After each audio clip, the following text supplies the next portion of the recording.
Assalamualaikum warahmatullahi wabarakatuh. Perkenalkan, nama saya Muhammad Nur Fauzan dengan NIM 2210800277. Dan hari ini saya akan memaparkan materi singkat namun penting tentang ISO dan ISO 5600. Nah, yaitu sistem standar internasional, bagaimana standar ini itu mendukung inovasi di organisasi modern. Apa itu ISO?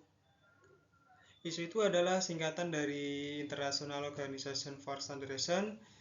Ini adalah sebuah organisasi internasional yang menyusun dan menetapkan standar-standar global di berbagai bidang, mulai dari kualitas produk, terus efisiensi proses, hingga keamanan data, serta keselamatan.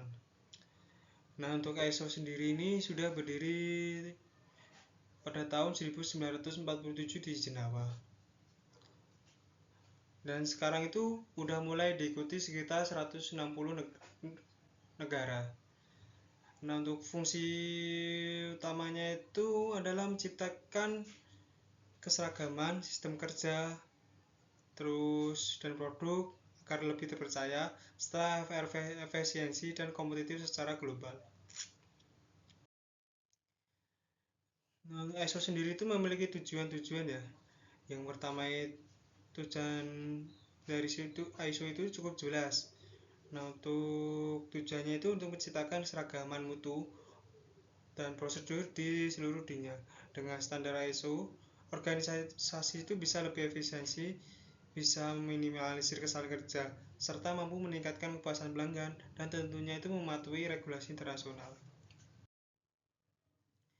Nah, untuk jenis-jenis ISO itu memiliki beberapa macam ya. Yang pertama itu ada ISO 907 tentang manajemen mutu, terus ISO 1401 tentang lingkungan, terus ISO 2701 tentang keamanan informasi. Yang terakhir itu ada ISO 5600 yang mengatur tentang inovasi. Namun pada hari ini kita itu lebih berfokus pada ISO 5600 ya, tentang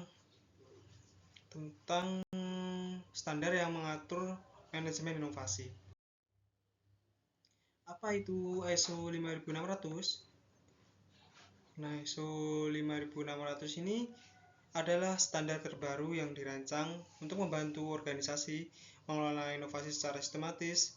Nah, artinya itu inovasi itu tidak hanya mengandalkan ide kreatif, tapi juga proses yang terukur, terarah, dan konsisten. Tujuan utamanya itu adalah menciptakan nilai jangka panjang bagi sebuah organisasi. Nah, untuk komponen-komponen sendiri di dalam ISO 5600 itu memiliki beberapa seri standar. Nah, untuk ISO 5602 itu yang berisi tentang panduan sistem manajemen inovasi. Nah, untuk yang 5603 sampai 5605 itu mencakup kolaborasi untuk penilaian dan manajemen pengetahuan inovasi, serta alat dan metode yang digunakan dalam ISO 5600 ini.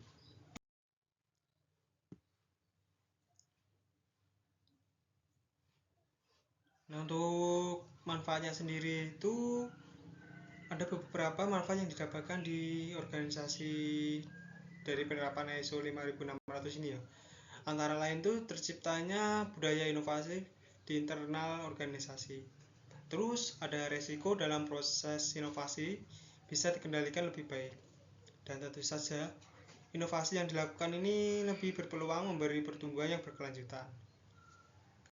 Nah, yang terakhir tuh sebagai penutup ini bisa kita simpulkan bahwa ISO ini secara umum ini adalah merupakan fondasi bagi sistem kerja yang efisien dan terpercaya. Sementara ISO 5600 itu menjadi kunci bagi sebuah organisasi itu jika ingin bertahan serta berkembang di era disruptif seperti saat ini melalui pendekatan inovasi yang terstruktur, terukur, dan terarah. Terima kasih atas perhatiannya dari teman-teman semua. Semoga materi ini bisa bermanfaat, bisa menjadi inspirasi untuk terus membangun inovatif di tempat kerja masing-masing. Sekian dari saya. Wassalamualaikum warahmatullahi wabarakatuh.